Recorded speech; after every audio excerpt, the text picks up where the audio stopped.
into it this year. We'll see. And Zion, man, if you're a Pelicans fan, I don't know how you must feel. But I hate to tell you, I think I think we know what Zion is now at this point. And let me rearrange this a little bit better here. Um, I think Zion has shown us who he is now, and unfortunately, that appears to be a guy who you just can't depend on to stay healthy. And that was going to be a question about him all along. A guy that big, that size, with that whose game is predicated on that sort of athleticism. It was just always, can that be? Can he stay healthy? And I've been saying all along, and I actually heard the exact same thing. I heard it on the radio today.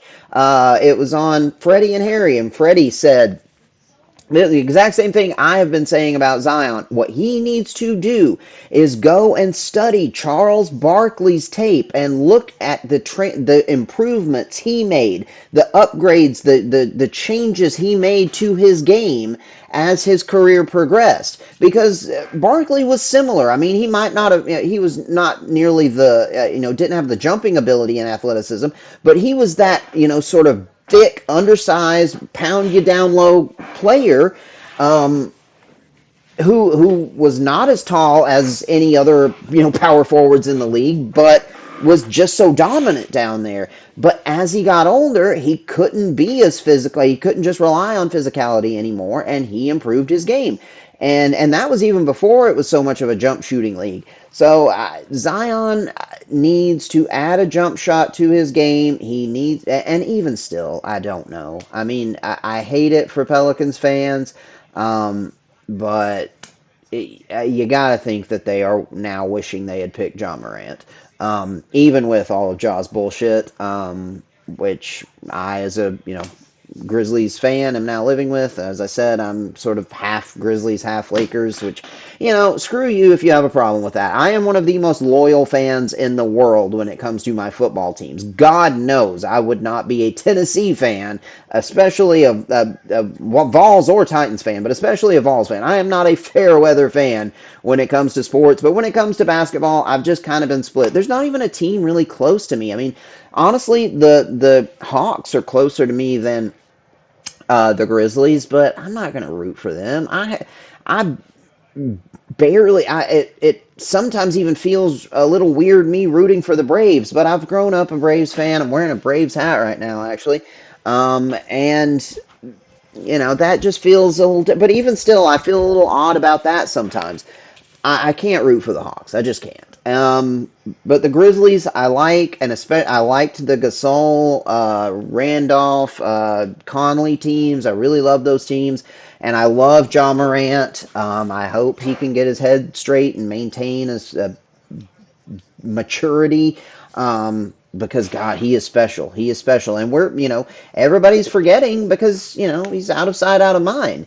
Everybody's going to talk about Anthony Edwards, and he's the future of the league, and whoever else, Shea Gilgeous-Alexander, all of these guys very deserving of being talked about in that way. But we're forgetting John Morant is that dude. He's just got to stay, keep his head straight and stay healthy. That was the problem this year. Was he also couldn't stay healthy. But so I guess they're kind of, I don't know if Pelicans fans are wishing they had chosen Ja. I think Ja's played more games probably than Zion, but both of them are just so crazy talented. But both of them are guys who so far you just haven't been able to depend on for different reasons. The Warriors, man. I'm actually going to pause for a moment because my nose is stopped up and I need to go hit my nasal spray. I'm going to pause for a moment and I will dive into what is kind of a topic in and of itself, and that's the end of the Warriors dynasty. All right, hey friends, back again. So we were going to get into the Warriors dynasty, but I know this episode's getting running long. I know I'm doing what I always do and tending to ramble, but I just got to show you guys something first. I went on down and had my little kittens checked on them, and oh, I guess it hasn't uploaded yet. Hold up. Maybe we'll talk about some sports stuff while that uploads to. Alright, hey guys, I told you I would. Hang on, sorry. With the kittens, and so I thought I might as well go ahead and do that now. Hi, upload. Came downstairs to get a frozen pizza. Wait, uploading using Wi-Fi. Okay, cool. Alright, anyway, we'll come back to that, I guess. But I checked on the kittens and something really neat happened, so hopefully I'll get a chance to show you. So we'll talk about some sports stuff again real quick. Um, just my thoughts. And again, I'm not a basketball person. I am a football person. Basketball is secondary, and baseball, I admittedly know almost nothing about. But I do think that it's over for this Warriors dynasty. And it's just interesting. And that's what I have here because it got me to thinking about, just over my lifetime, the way the dynasties that I've witnessed come to an end with, the Patriots are always going to be the number one that comes to mind because it was just so uncanny that a team in that sport, in that league, could be that dominant for that long. But seeing it come to an end the way that it has, and it's always kind of sad, even though unless they're your team, you tend to hate them or at the very least not like them.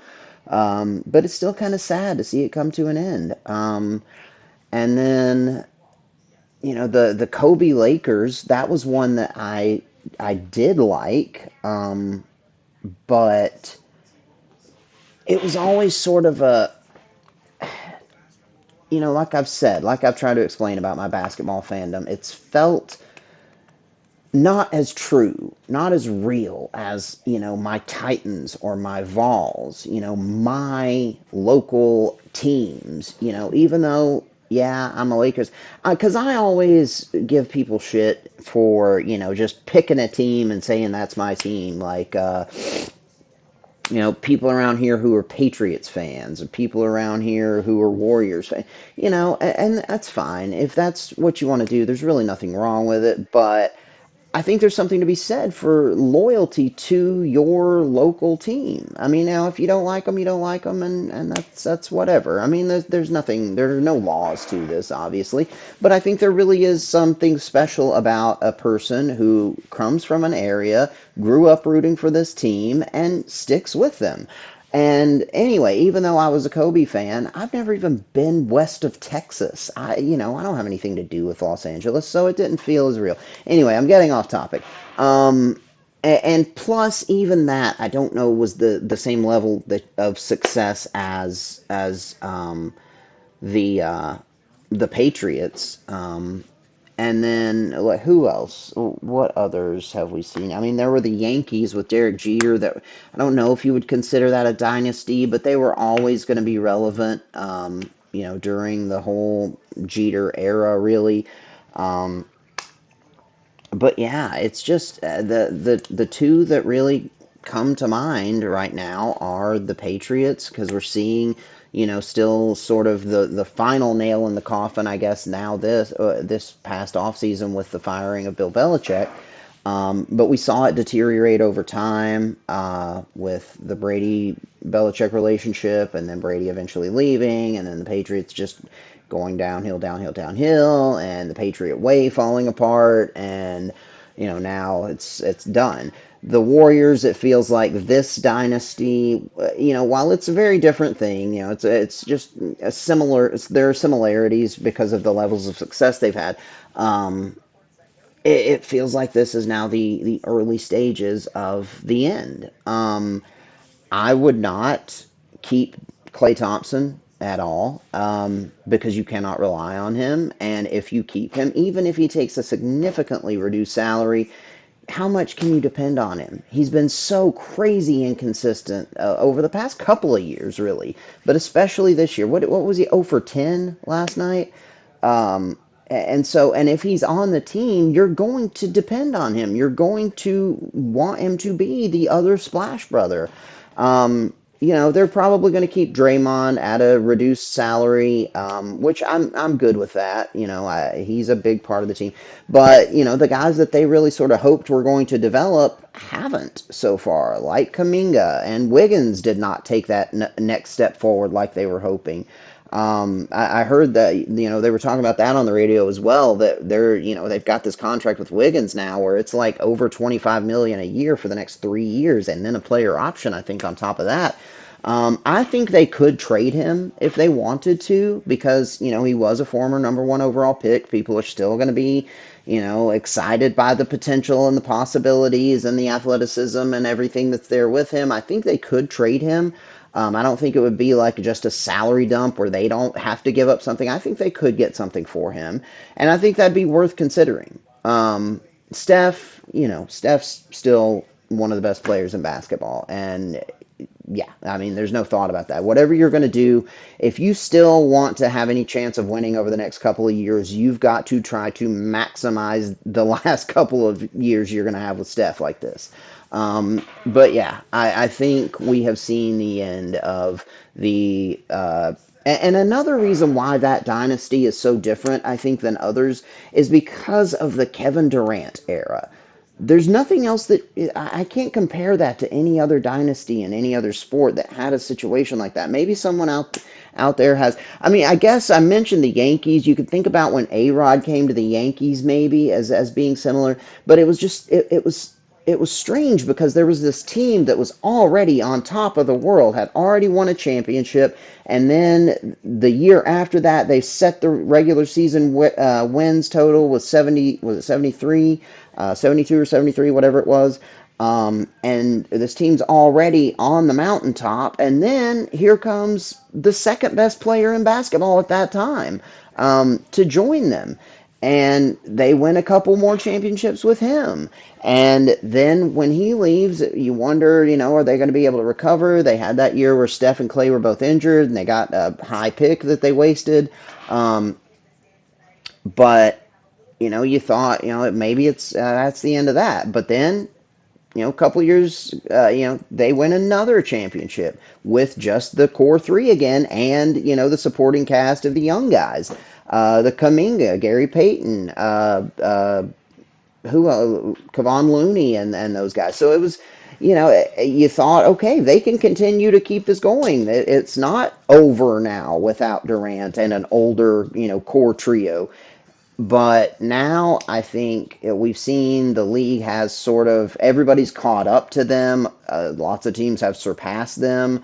They're no longer light years ahead of everyone else. And Klay Thompson, I think, is no longer anything close to what he used to be.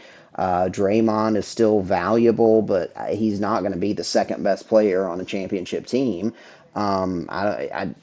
But Steph is still Steph. Steph's still amazing.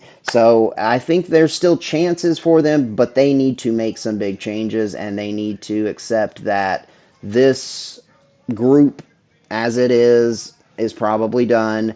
Let's move on and do as much as we can with Steph.